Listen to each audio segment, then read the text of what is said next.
जब नित इश्क हुस्न के गाने हो और जोश जवानी में आकर बूढ़े बच्चे दीवाने हो, तब दौर कभी ये आता है सब लहू पानी बन जाता है। लहू पानी बन गया है क्या? आज 18 सितंबर है। आज के दिन प्रथम स्वतंत्रता संग्राम में शंकर शाह रघुनाथ शाह मरावी जी को तोप के मुंह में बांध के उड़ा दिया गया था। कितने लोगों को जानकारी है बताइए? कितने लोगों को जानकारी है? कैसे बांध की लड़ाई लड़ोगे आप लोग? रात भर जागकर गाना सुनकर क्या बांध की लड़ाई रुक सकती है बताइए? ये साथियों, मैं अनूपपुर जिले का रहने वाला हूं। अमरकंटक हमारे क्षेत्र में है जहां से ये मां नर्मदा का उद्गम हुआ है। और जिस तरीके से आप लोग इस बांध से प्रभावित होने वाले हो, हम लोग भी शोभापुर नर्मदा पर बांध से प्रभावित होने वाले हैं। वहां से दुख दर्द को लेकर आया हूं ताकि आपके दुख दर्द और हम लोगों का दुख दर्द दोनों मिल जाए और इतना बड़ा तूफान बने कि नर्मदा नदी में कभी बांध न बने। ये संकल्प लेकर मैं वहां से चला हूं।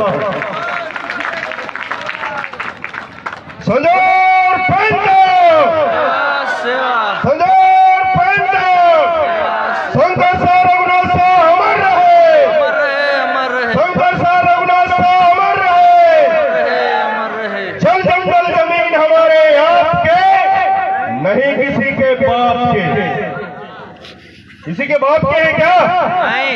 जल जंगल जमीन हमारे आपके, नहीं किसी के बाप के। जल जंगल जमीन हमारे आपके, नहीं किसी के बाप के। अधिकार हमारे जीने के, लड़के लेंगे सीने पे, अधिकार हमारे जीने के, लड़के लेंगे सीने पे। साथियों, सर्वप्रथम तो मैं आज का जो ये कार्यक्रम है, इस कार्यक्रम की जो आयोजन समिति है, उस समिति को नतमस्तक सेवा जोहार करता हूं कि 1857 की क्रांति में शहीद हुए गोलवारा के लाडले महाराजा शंकर शाह और कुंवर रघुनाथ शाह जी के बलिदान दिवस के अवसर पर नर्मदा नदी पे बनने वाले बसनिया बांध के विषय को लेकर यहाँ पे कार्यक्रम रखा। तो आयोजन समिति के जितने भी साथी हैं, उन सभी साथियों के चरणों में मेरा नतमस्तक सेवा जोहार पहुंचे। और आज के कार्यक्रम की अध्यक्षता कर रहे सरपंच साहब पट्टा जी, उनकी चरणों में भी अनिल धर्वे का नतमस्तक सेवा जोहार पहुंचे। साथ ही साथ आज के इस कार्यक्रम में रात्रिकालीन, ये रात्रि का जो समय है, उस समय में आप लोगों का मनोरंजन कर रहे हमारे छत्तीसगढ़ के सुप्रसिद्ध गायक परम सम्मानीय संजीवलाल टांडिया जी और बहन विमला टांडिया जी, उनकी टीम को भी मेरे तरफ से सादर सादर नतमस्तक सेवा जोहार पहुंचे। साथ ही साथ जो देशभक्ति और जनसेवा की बात करने वाले, यानी हमारे मध्य प्रदेश की जो पुलिस की टीम है, जो यहाँ पर शांति व्यवस्था दे रहे हैं, उनको भी इस मंच के माध्यम से और मेरे तरफ से हार्दिक हार्दिक सेवा जोहार पहुंचे। साथियों, ये निवास का क्षेत्र है, मंडला जिले का निवास है। ये निवास इस महाकौशल की राजनीति में एक बहुत बड़ा नाम रखता है। तो मैं जानता हूं आज के कार्यक्रम में जिस तरीके से यहाँ पे कार्यक्रम हो रहा है, 2-3 किलोमीटर की दूरी पे एक कार्यक्रम और हो रहा है, वहां पे भी मुझे जाना है। तो आईबी और एलआईबी की जो टीम है, हमारे प्रदेश के वर्तमान मुख्यमंत्री और गृह मंत्री परम सम्मानीय मोहन यादव जी की भी जो टीम है, आईबी की और एलआईबी की, जो यहाँ का कवरेज कर रहे हैं, खुफिया विभाग जिसको बोलते हैं, उनको भी इस मंच के माध्यम से हार्दिक हार्दिक वंदन और अभिनंदन पहुंचे। साथियों, 1857 की क्रांति में इसी मंडला में जन्म लेने वाले शंकर शाह रघुनाथ शाह मरावी जो माटी के लिए शहीद हो गए। शहीद हुए थे नहीं हुए थे? शहीद हुए थे नहीं हुए थे? चाहते तो अंग्रेजों की गुलामी करके अपने राजपाट को बचा लेते, बचा लेते नहीं बचा लेते? अरे कुछ पन्ने इतिहास के हमारे मुल्क के सीने में शमशीर हो गए। कुछ पन्ने इतिहास के हमारे मुल्क के सीने में शमशीर हो गए। जो लड़े जो मरे वो शहीद हो गए, और जो दबे और जो झुके, जो गुलामी की आज वो वजीर हो गए। ये इस देश की सच्चाई है साथी। हमारे पुरखा लोगों ने 1857 की क्रांति में बाप और बेटा यही मरना, यहीं पे उनका जन्म हुआ था। पूरे विश्व इतिहास का अगर अध्ययन किया जाए तो जिस तरीके से बाप और बेटा को तोप के मुंह में बांध के उड़ाया गया था, ऐसा कहीं पे भी प्रसंग नहीं मिलता साथियों। जो बलिदान हमारे पुरखा ने यहाँ के जंगल जमीन के लिए दिया, जबकि उस समय देश आजाद नहीं हुआ था। आज तो देश आजाद हो गया है ना, देश आजाद हो गया है, नहीं हुआ है। संविधान है कि नहीं है? जिस समय संविधान नहीं था उस समय हमारे पुरखों ने अंग्रेजों से लड़ा, तो क्या इन काले चोरों से हम लोग नहीं लड़ सकते? यही संदेश देने के लिए आज मैं आप लोग के सामने आया, इस मंच में आया हूँ। तो सिर्फ यही संदेश देने के लिए आया हूँ कि अमरकंटक के किनारे से नर्मदा शोभापुर पर बांध की लड़ाई हम लोग चलेंगे, हम लोग उस लड़ाई में शामिल होंगे। आप लोग भी हमारे साथ शामिल हो। छुटका परियोजना के भाई लोग जो प्रभावित होने वाले हैं वो लोग भी हमारे साथ शामिल हो। यहाँ पे बुंडेर अपर परियोजना इसी मंडला जिला में मोईतलाक और डिंडौरी जिला, वहाँ बुंडेर नदी में बुंडेर नदी पे बनने वाला है। ये सारे के सारे यहाँ के मूल निवासी जब हम एक साथ खड़े हो जाएंगे तो दुनिया की कोई ताकत यहाँ पे बांध नहीं बना सकती और हमको विस्थापित नहीं कर सकती। ये संदेश देने के लिए आज मैं यहाँ पे आया हूँ। यही मंडला की धरती है, यही मंडला की धरती है। 2020 में इसी मंडला की धरती में गोड़वाना गणतंत्र पार्टी ने गोड़वाना राज्य संकल्प यात्रा का शुभारंभ किया था। कितने साथियों को जानकारी है बताइए, हाथ उठाइए जिनको जिनको जानकारी हो। नहीं है जानकारी? आपकी बार ये चौथा वर्ष था गोड़वाना राज्य संकल्प यात्रा का इसी मंडला में। आपकी बार गोड़वाना आंदोलन के माध्यम से हम लोगों ने नारा दिया था कि हम विस्थापन मुक्त गोड़वाना बनाएंगे, यानी ऐसा गोड़वाना बनाएंगे जहां पे विस्थापन नहीं होगा। साथियों, यही देश है। सन 1997 में सुप्रीम कोर्ट ने समता जजमेंट के माध्यम से कहा था कि आदिवासी क्षेत्र में 1 इंच सरकार की नहीं है, तो सरकार कैम कैसे बना सकता है बताइए? 1997 में सुप्रीम कोर्ट ने समता जजमेंट के माध्यम से कहा था कि इस भारत देश के अंदर जहां जहां पे 5वीं अनुसूची है वहां पे 1 इंच जमीन सरकार की नहीं है। जिस तरीके से भू राज्य संहिता का जो आर्टिकल 174 था है ना, सन 1959 में बना था। आदिवासी की जमीन क्या कोई गैर आदिवासी खरीद सकता है बताइए? आदिवासी की जमीन क्या कोई गैर आदिवासी खरीद सकता है? नहीं खरीद सकता। समता जजमेंट में सुप्रीम कोर्ट ने स्पष्ट कहा है कि सरकार आदिवासी नहीं है, इसलिए आदिवासियों की जमीन सरकार अधिग्रहित नहीं कर सकती। ये सन 97 के समता जजमेंट में है साथियों। 5 जनवरी 2011 को सुप्रीम कोर्ट ने मार्कंडे काटजू जी न्यायाधीश और ज्ञान सुधा मिश्रा जी इनके खंडपीठ ने फैसला दिया था कि आदिवासी इस देश का मालिक है और मालिक को उसके जमीन से कोई बेदखल नहीं कर सकता। ये सुप्रीम कोर्ट का जजमेंट है। तो जब सारे के सारे संविधान की ताकत हमारे साथ में है तो बताइए दुनिया की कौन सी ताकत यहाँ पे बात बना सकती है अगर हम लोग एक साथ खड़े हो जाए तो। अभी आप लोग के क्षेत्र के क्षेत्रीय विधायक जी हम जानते हैं हम जैसे पहुंचे वो चले गए। क्यों? क्योंकि आपके सामने बात करने में बहुत डर लगता है। यही निवास है जिसने पूर्व केंद्रीय मंत्री को 2023 के विधानसभा चुनाव में निपटा दिया था। इनको विधायक बना के लाए ना, ये कुछ बात करेंगे करके। मैं कांग्रेस के जो हमारे साथी होंगे, कांग्रेस पार्टी के लिए काम करने वाले या माननीय विधायक महोदय जी के जो साथी होंगे, उन लोगों को बताना चाहूंगा कि देश की आजादी के बाद आदिवासी क्षेत्रों के विकास के लिए इस देश के प्रथम प्रधानमंत्री परम सम्मान्य पंडित जवाहरलाल नेहरू जी ने पंचशील की नीति तैयार की थी। उस पंचशील की नीति पे कांग्रेस ने आज तक ईमानदारी से काम नहीं किया है।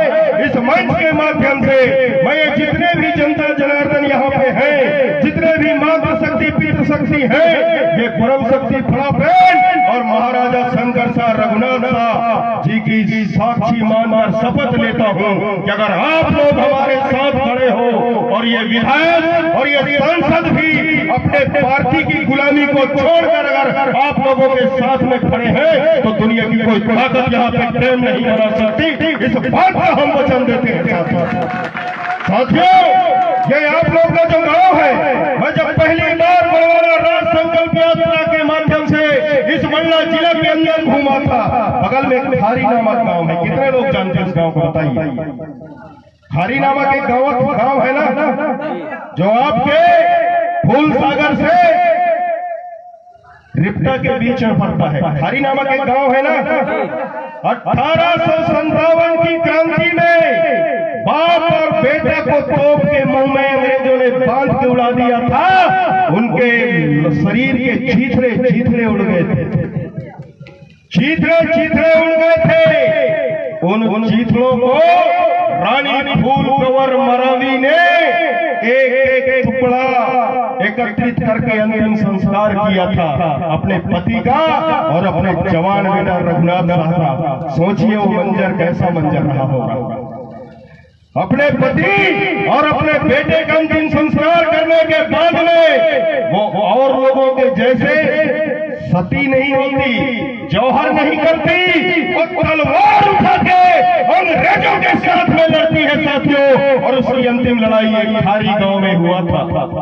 हम लोगों ने प्रथम बड़वाना राज संकल्प यात्रा के माध्यम से जब इस चीज की जानकारी को एकत्रित किया तो हमारे प्रमोद नरेती जी बैठे हैं, संतोष भाई बैठे हैं, हम सब लोगों ने डिसाइड किया कि फूल सागर में रानी फूल कुंवर मरावी का एक भव्य स्टैचू बनना चाहिए और हमारे मातृशक्तियों को एक संदेश जाना चाहिए कि हमारे समाज में भी एक ऐसी वीरांगना रही जो अपने पति के लाश के टुकड़ों को एकत्रित करके अपने जवान बेटा जिसकी शादी नहीं हुई थी रघुनाथ शाह, उसके शरीर के टुकड़ों को एकत्रित करके उनका अंतिम संस्कार करती है और गुड़वाना के मान सम्मान स्वाभिमान के लिए पुनः जंगे मैदान में कूद जाती है।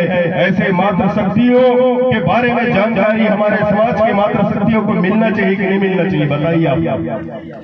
ये इतिहास को दबाया गया, इतिहास को छुपाया गया। क्यों?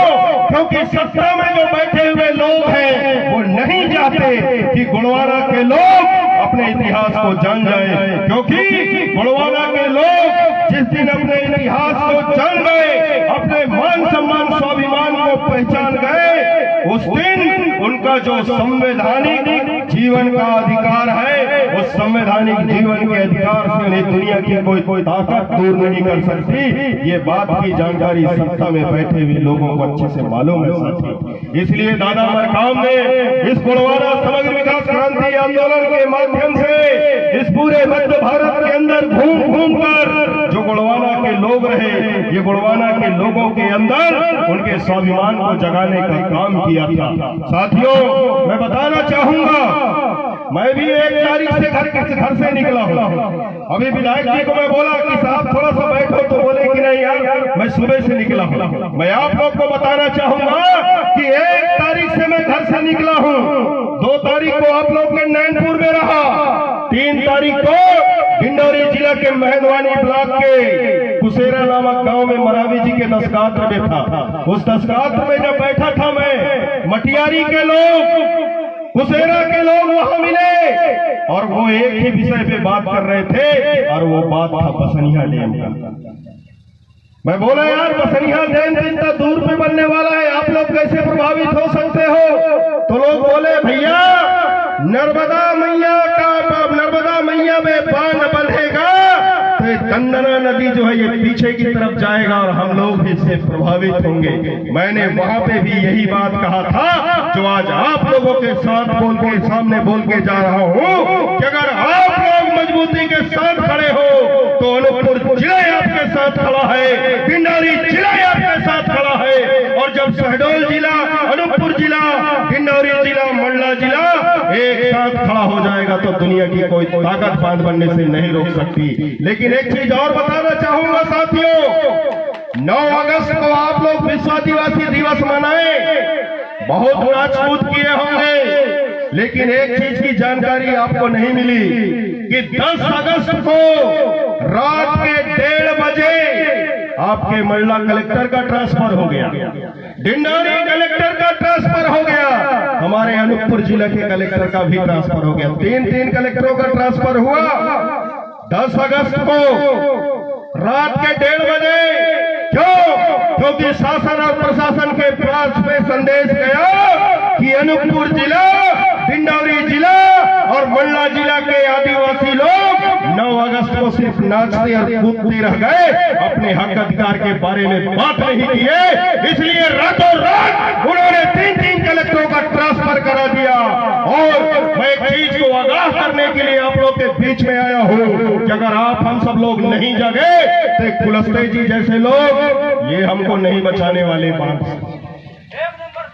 ये हमको नहीं बचाने वाले, क्योंकि शासन संस्था उन्हीं की है और ये लोग नालायक लोग रहे, इसलिए आज मंत्री भी नहीं बन पाए। लायक अगर होते, अपने समाज के लिए लड़ने का उनके अंदर जज्बा होता, ये समाज के लिए कुछ किए होते तो निवास का विधानसभा चुनाव भी नहीं हारे होते। तो मैं तो लास्ट में यही कहना चाहूंगा कि क्यों भरोसा करें गैरों पर, क्यों भरोसा करें गैरों पर, जब चलना ही है अपने पैरों पर। जब हमको अपनी लड़ाई खुद लड़नी है तो किसी के ऊपर भरोसा क्यों करें? हमको दलगत राजनीति से हटकर, जाति संप्रदाय वाली मानसिकता से हटकर, जो शहडोल, अनूपपुर जिला, डिंडौरी जिला और आपके मंडला जिला के अंदर 6 प्रोजेक्ट सरकार के चल रहे हैं। एक प्रोजेक्ट हमारे नर्मदा शोभापुर अपर बांध है जो अनूपपुर जिले के पुष्पराजगढ़ ब्लॉक और डिंडौरी जिले के करंजिया ब्लॉक के बीच में बनने वाला है। दूसरा आपका ये हो गया बसनिया बांध जो आपके मंडला जिला के मंडला ब्लॉक और थोड़ा सा निवास का एरिया और उधर आपके डिंडौरी का मेहंदवानी ब्लॉक प्रभावित होने वाला है। ये दूसरा प्रोजेक्ट हुआ। तीसरा प्रोजेक्ट है इसी मंडला जिला के अंदर अपर बुढ़नेर परियोजना जो मंडला जिला के मवई ब्लॉक और डिंडौरी जिला के समनापुर ब्लॉक इससे प्रभावित होने वाले हैं। और एक परियोजना और है, वो है डोंगरिया बांध जो कहां बनने वाला है? डिंडौरी जिला में। 4 बांध आदिवासी क्षेत्र में बनने वाले हैं। इसके बाद में एक चुटका परियोजना अलग से है और एक कान्हा से लेकर अचानक मार्ग का कॉरिडोर वो बनने वाला है। 6 प्रोजेक्ट यहाँ पे चल रहे हैं। बताइए हमारे इस क्षेत्र को क्या पानी की आवश्यकता है? नहीं। क्या पानी की आवश्यकता है? अरे मां नर्मदा बह रही है। नर्मदा जो पुराण है वो बोल रहा है और इस नर्मदा क्षेत्र की जो जनता जनार्दन है वो जानती है कि इस नर्मदा क्षेत्र के अंदर आज तक कभी अकाल नहीं पड़ा और भविष्य में कभी अकाल नहीं पड़ेगा। ये मां नर्मदा का प्रभाव है। हम लोग खेत में बीज को डाल दें तो बीज की मजबूरी होती है पकना। सही बोल रहा हूं कि गलत बोल रहा हूं? बताइए। सही बोल रहा हूं कि गलत बोल रहा हूं?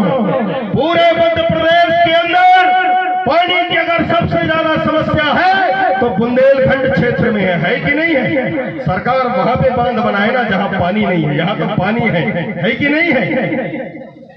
पूरे मध्य प्रदेश के अंदर सबसे ज्यादा वातावरण अगर दूषित है, पानी की कमी गर्मी सबसे ज्यादा है तो वो चंबल और बुंदेलखंड का क्षेत्र है।